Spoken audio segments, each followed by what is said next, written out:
Welcome to the leading podcast for long-term weight management. Subscribe to the podcast so that you don't miss an episode. You can connect with Jenny on all social media channels. You can also sign up to the newsletter to receive frequent content and tips for weight loss success. Hey guys, welcome to the Power Over Food podcast. I'm your host, Jenny McDonald, and I help women break free from the dieting cycle and find peace with food. Hey, how are you? So I know I haven't recorded a podcast for just over a month, I think it is, maybe slightly longer. I haven't been well and I've just taken a step back, but I'm pleased to say I'm back to full speed and very excited to be here, and it's got a really exciting second half of the year planned in terms of what's coming out to help you with your relationship with food. So before I dive into today's podcast, what I wanted to share with you, something really, really exciting, is I'm going to be running a 5-day masterclass in June, so not long to wait, guys. And this is a breakthrough and supercharge your weight loss masterclass. So I will be going live every day for 5 days, sharing techniques from the Helix method. So lots of energy work for you to clear resistance and to align to weight loss. And this is taking place in a separate group. So what you need to do is sign up for that group. So I will pop the link below the podcast so you can sign up, or you can grab it on one of my social media channels. So we're kicking off on the 6th of June for 5 days, and it's going to be a lunchtime. So every day at 12 o'clock. But don't worry, if you can't make the 12 o'clock, you can catch up on the replay. You can drop me comments so I can help you with any questions. And I literally can't stress, this is really not one to be missed. So gift yourself some time. This is me giving you free access to me for 5 whole days, sharing techniques that I use with my clients to give them the most successful outcomes with their relationship with food. So if you are ready to make changes in your life, if you are ready for food freedom, and if you're listening to this podcast, I'm guessing you are, then please join me from the 6th of June. Anyway, let me dive into today's podcast. Today, I want to talk about your ego states. So your parent and adult child voices. Now, the ego states are also more commonly known within the counselling world, if you like, as a transactional analysis, or shortened to TA. And Eric Berne, who devised the concept of the ego states, he decided that basically we had these 3 ego states. I like to think of them as 3 circles in my body. So if you visualize 3 circles, one circle is a parent voice or a parent ego state, one is a adult ego state or an adult voice, and one is a child. And I'm going to take you through the different ego states. So I just described them as a circle because if you see these drawn, they are drawn as 3 circles that touch each other. And you'll see a P, an A and a C going down in a line. And I just find that really helpful when I'm explaining it for people to visualize those circles. So let's look at your parent ego state. So the parent ego state is basically a collection of messages that you received growing up. Things that your parents told you, your caregivers told you, the aunts, uncles, nans, granddads, even your dinner ladies and your teachers, things that they told you. Now, around food, you may have received messages like you have to clear your plate, which I know we've talked about before. You're not having any pudding if you don't eat all of your dinner. It's rude to waste food. You have to eat breakfast, you must eat at lunchtime, and lots of different messages around food. Now, you may have also received messages around size. You may have been told that you're big boned. You may have been told that it's puppy fat and that you will lose it and you've grown up and you haven't. You may have been told that we are a big family and this is the way it is. You will always be big. So you will have lots of messages. So one of the things you can do is just grab a pen and paper at some point today and just write at the top parent messages and spend some time thinking, what were you told growing up? What were you told about food, about eating, about size, about diet? What were you told? How were you told to eat? Because I think about the messages I received growing up and the types of food we were given. And I certainly grew up in a time where I think processed foods were just becoming like quite a big thing. You know, the supermarkets were starting to be stocked with an abundance of food. And for my parents, it was quick, it was easy. They both worked full time. The types of food that I enjoyed as a child and in my teenage years were maybe not the best foods looking back, but that gave me the basis of the way I thought it was okay to eat. Yeah, think about your parent messages. And then you've got your child ego state. Your child it literally is almost like when we behave from our child ego state, we go back to being a child. We kind of shrink back into that little voice sometimes that was like, I literally do this with my other half. I'll be like, James, will you go in the loft for me? I just go into my child ego state to when I need help or when I need to do something or I don't want to do it, so I ask him to do it.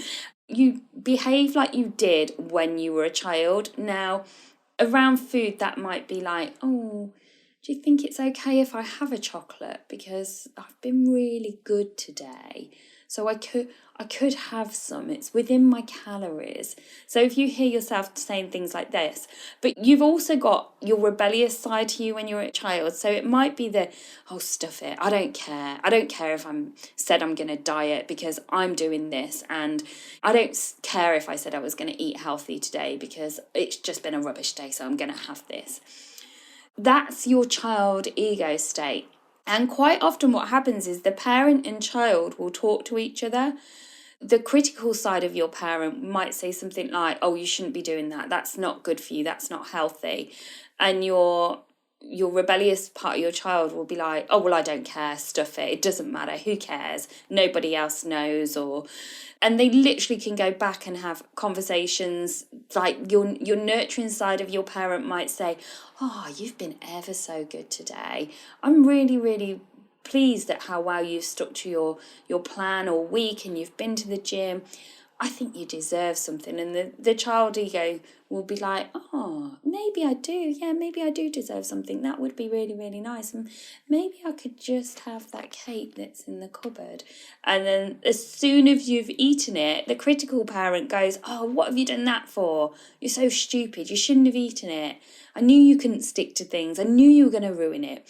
And it is literally like these conversations in our head. But we also use our parent and child ego states when we're talking to other people. But I don't want to confuse you too much. So we think about it in our heads for now.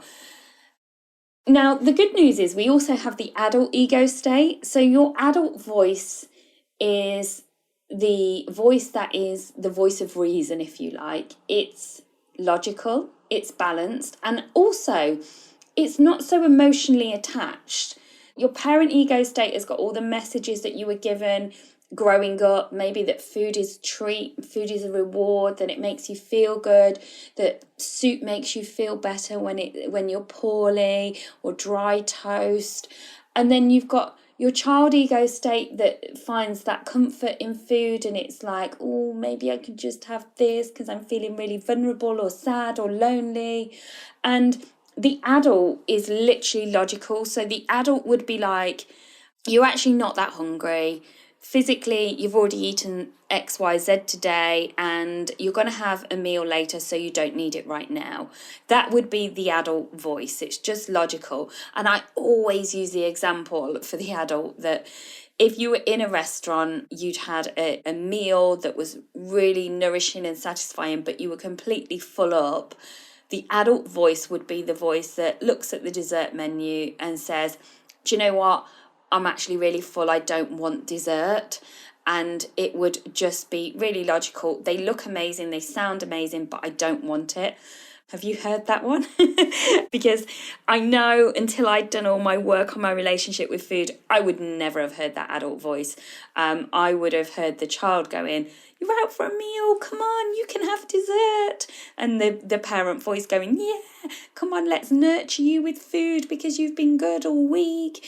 The reason I'm sharing this with you is because if you can start to get to know your adult and your child voice, and you can draw out the parent and the child voice, and then you can draw out your adult. If you can make more decisions around food from your adult ego state, you're going to be winning. Now, we all have an adult within us, okay? We will all have that voice that makes decisions. You may use your adult's ego state at work. It depends what job you do, obviously, but it's likely that at some point you have to make decisions and you have to think clearly and unemotionally to make decisions. If you were buying a house, you would use your adult ego state. You would sit down, you would work out your finances, you would work out where you want to live. If you've got children, you might be looking at what catchment area for the schools and things like that. So you are going through a process of making really logical decisions to buy that house. And with food, we just kind of don't do that. We've just got out of the habit of doing it. Maybe we've never done it because we are so emotionally driven by food and life is so busy and we tend to put ourselves last. We just don't use that adult ego state. We're doing things because it's convenient, because it's quick. We're going on autopilot. The habits of what we eat and the way we eat are just so ingrained that that's just what we do. If you can allow and draw from that adult place to make your meal plan and think, what is nutritious for my body? What fuel do I need this week? Where am I really busy? How can I plan around that? Then your adult is there to help you and look after you and give you the answers. But when your parent and your child ego state come into play, they can lead you down different paths. Now, don't get me wrong, it's really helpful to have these different ego states, and life would be pretty boring if we didn't, because if you were always adult, then there's, where's the fun? It's nice to have a little bit of free child and be a bit spontaneous and be a bit silly and giggly, and it's nice to be able to be a nurturing parent and look after yourself, if it's looking after yourself in a positive way, but not looking after yourself with overfeeding, for example. And it's also good to have that parent side that is a little bit, I don't want to use the word critical, but maybe giving you constructive feedback. But again, the negative side to the parent can be really overcritical, and that can be overbearing and not helpful either. So it's finding this balance between your ego states. But a great thing to do, as I say, is just think about your parent messages, because that will give you a lot of insight to the way you think about food. And a lot of the messages might be outdated. So saying you don't want to waste food and you can't put it in the bin, if that's your message and that's been passed down from generations, you may find that's outdated now, that it is okay to chuck some food away rather than eat it. Now, obviously, I don't want to encourage people to waste food, because I think we do need to be mindful of waste. However, what we don't want to be doing is stuffing our food in our mouths that we don't need because we are full, just because we have this message that we're not allowed to waste it, which the message may have been very prevalent years ago when food was scarce. There was maybe rations or not enough money within the family. But if you're now at a time where food is kind of really readily available, and you sometimes serve too much, then it's trying to reason with yourself and thinking it is okay to chuck some away if we don't need it. So that's your parent, adult, child ego state. And there literally is so much more. I've just kind of thrown some information at you, but there is so much more on this. As I say, we can look at it in terms of your relationships with other people and what ego state they're coming from when you're having conversations. We can look at this in terms of the games that people play and how we kind of often play games around a drama triangle with certain people in our lives until we stop playing those games. And all of this has an impact on our thoughts and feelings, and therefore usually has an impact on our relationship with food when we are emotional eaters and we turn to food for that pick-me-up and comfort. So I hope you found that extremely helpful. If you have any insights that you want to share, as always, feel free to drop me a message. You may have already looked at this with me in my Facebook group, because I did do this on a live a couple of weeks back. So it might have been a good refresher for you. Sometimes we do need to hear things several times before we actually take it on board and implement changes. And obviously, it is about taking action. So you can listen to these podcasts and you can, think, wow, that's really, really interesting. But you do need to take the aligned action that comes to you and make small changes every day to have that more peaceful relationship with food. So I hope you enjoy the rest of your day, evening, whenever you're listening. As always, feel free to connect with me, and don't forget to sign up for the Breakthrough and Supercharge Your Weight Loss 5-day Masterclass that I'm running on the 6th of June for the whole week. Have a great day, evening, guys. Take care. Bye.